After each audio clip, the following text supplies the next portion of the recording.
Sir BJP tweet ಮಾಡಿದೆ sir. ಫಣೀಂದ್ರನಾಥ್ ಅಂತವರು ಅದ್ರಲ್ಲಿ ಪಾಕಿಸ್ತಾನ ಜಿಂದಾಬಾದ್ ಅನ್ನುವಂಥದ್ದು ಬಹಳ ದೃಢವಾಗಿದೆ ಅನ್ನುವಂಥದ್ದನ್ನ ಹೇಳಿಕೆ ಕೊಟ್ಟಿದ್ದಾರೆ.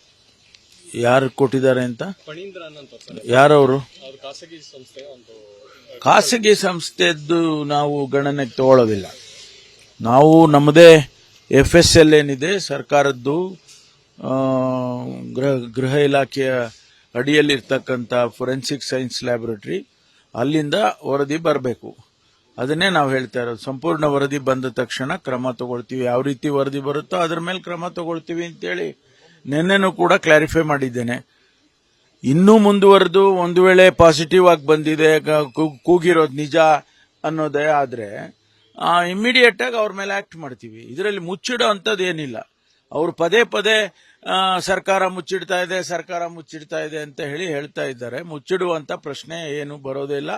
ಅದನ್ನ ಬಹಿರಂಗಪಡಿಸ್ತೇವೆ. ಆ ಸಂದರ್ಭದಲ್ಲಿ ಅದರಂತೆ ಕ್ರಮ ತಗೊಳ್ತೀವಿ. ಅದೇ ಪ್ರಿಯಾಂಕ್ ಖರ್ಗೆ ಅವರು ಈಗಾಗಲೇ ಬಂದ್ಬಿಟ್ಟಿದೆ ಅಂತಂದು ಮರುದಿನವೇ ಹೇಳಿದ್ರು. ನನಗೆ ಗೊತ್ತಿಲ್ಲ ಅವರು ಯಾವ ಮಾಹಿತಿ ತಗೊಂಡು ಹೇಳಿದ್ರೋ ಗೊತ್ತಿಲ್ಲ. ಬಟ್ ನನಗೆ ನಮ್ಮ ಇಲಾಖೆಗೆ ಸಂಬಂಧಪಟ್ಟ ವಿಚಾರ ಆದದ್ರಿಂದ ನಾವು ನಿನ್ನೆ ಕೂಡ ನಾನು ನಮ್ಮ ಹಿರಿಯ ಅಧಿಕಾರಿಗಳ ಸಭೆಯನ್ನು ಮಾಡಿದ್ದೇನೆ.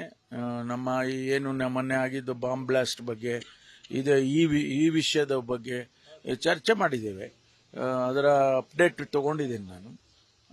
ಅದರ ಪ್ರಕಾರ ಕ್ರಮ ತಗೊಳ್ತೀವಿ. ಸರ್, ಈ ತರ ರಿಪೋರ್ಟ್ಗಳನ್ನ ಅಂದ್ರೆ ಖಾಸಗಿ ರಿಪೋರ್ಟ್ಗಳನ್ನ ಬಹಿರಂಗ ಮಾಡಿ ಸರ್ಕಾರಕ್ಕೆ ಮುಜುಗರ ಅದು ನೋಡಿ, ಅದಾಮೇಲೆ ಯೋಚನೆ ಮಾಡ್ತೀನಿ ನಾನು. ಯಾರು ಖಾಸಗಿಯಾಗಿ ಅವ್ರದ್ದೇನು ಲ್ಯಾಬೊರೇಟರಿ ಇದೆಯಾ ಅಥವಾ ಅವ್ರ ಅನಾಲಿಸಿಸ್ ಮಾಡಿದಾರ ಖಾಸಗಿಯವರು?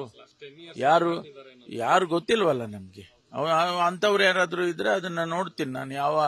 ಯಾವ ಪರ್ಮಿಷನ್ ತಗೊಂಡು ಅವ್ರು ಮಾಡ್ತಾ ಇದ್ದಾರೆ, ಅವ್ರಿಗೆ NOC ಯಾರು ಕೊಟ್ಟಿದ್ದಾರೆ, ಅಥವಾ ಈ ರೀತಿ ರಿಪೋರ್ಟ್ಗಳನ್ನ ಬಹಿರಂಗ ಮಾಡೋದಕ್ಕೆ ಅವರಿಗೆ ಅಧಿಕಾರ ಇದೆಯಾ, ಅದನ್ನೆಲ್ಲ ಪರಿಶೀಲನೆ ಮಾಡಿಸಿ ಅವ್ರ ಮೇಲೆ ಕ್ರಮ ತಗೊಳ್ತೀನಿ.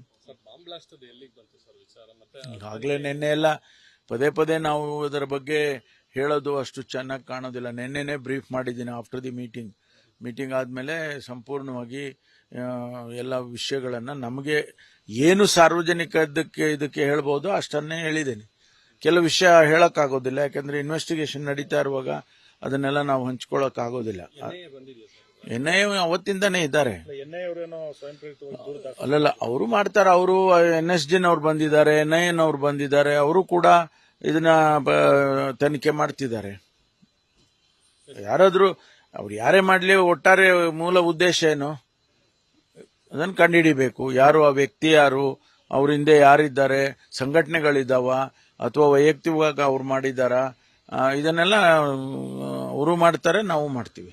ಸರ್, ಇದು ಜಾತಿ ಗಣತಿ ವಿಚಾರ ಮುಂದಿನ ಕ್ಯಾಬಿನೆಟ್ ನಲ್ಲಿ ಏನಾದರೂ ಚರ್ಚೆಗೆ ಅಲ್ಲ, ಈಗ ಅಕ್ಸೆಪ್ಟ್ ಮಾಡ್ಕೊಂಡಿದ್ದಾರೆ ಮುಖ್ಯಮಂತ್ರಿಗಳು. ಅದನ್ನ ಅವರೇ ಹೇಳಿಕೆ ಕೊಟ್ಟಿದ್ದಾರೆ. ನಾನು ಕ್ಯಾಬಿನೆಟ್ ಮುಂದೆ ಮಂಡಿಸ್ತೇನೆ, ಅದು ಕ್ಯಾಬಿನೆಟ್ ಏನ್ ತೀರ್ಮಾನ ಮಾಡುತ್ತೋ ಅದರ ಪ್ರಕಾರ ನಾನು ಕ್ರಮ ತಗೊಳ್ತೀನಿ ಅಂತ ಹೇಳಿ ಅವತ್ತೇ ಹೇಳಿದ್ದಾರೆ. ಅದರಲ್ಲೇನು ಯಾವುದು ಆ ಸ್ಟ್ಯಾಂಡ್ ನಲ್ಲಿ ಏನು ಬದಲಾವಣೆ ಇಲ್ಲ. ವಿರೋಧ ಮಾಡ್ತಾ ಇದಾರಲ್ಲ ಸರ್, ಈಗ ಅದು ಗೊತ್ತಿಲ್ಲ ನನಗೆ.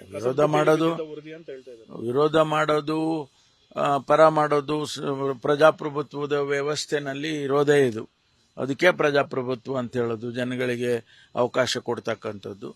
168 ಕೋಟಿ ರೂಪಾಯಿ ಖರ್ಚು ಮಾಡಿ ಒಂದು ಈ ವರದಿಯನ್ನ ತರಿಸ್ಕೊಂಡ್ಮೇಲೆ ಅದಕ್ಕೇನಾದ್ರೂ ಒಂದು ಲಾಜಿಕಲ್ ಎಂಡ್ ಆಗ್ಬೇಕಲ್ಲ. ಇಲ್ಲ ರಿಜೆಕ್ಟ್ ಮಾಡಬೇಕು, ಇಲ್ಲ ಅಕ್ಸೆಪ್ಟ್ ಮಾಡಬೇಕು. ಅದರಿಂದ ನಾವು ಕ್ಯಾಬಿನೆಟ್ಗೆ ಹೋಗಿ ಕ್ಯಾಬಿನೆಟ್ ಏನ್ ತೀರ್ಮಾನ ಮಾಡುತ್ತೆ ಅದನ್ನ ಅದರ ಪ್ರಕಾರ ಕ್ರಮ ತಗೊಳ್ತೀವಿ ಅಂತೇಳಿ ಮುಖ್ಯಮಂತ್ರಿಗಳು ಹೇಳಿದ್ದಾರೆ. ಇವತ್ತು ಕೂಡ ಆ ಸ್ಟೇಟ್ಮೆಂಟ್ಗೆ ನಾವೆಲ್ಲ ಬದ್ಧರಾಗಿದ್ದೇವೆ. ನ್ಯೂಸ್ ಫಸ್ಟ್, ನಿರ್ಭೀತಿಯಿಂದ ನಿಮ್ಮ ಪರವಾಗಿ.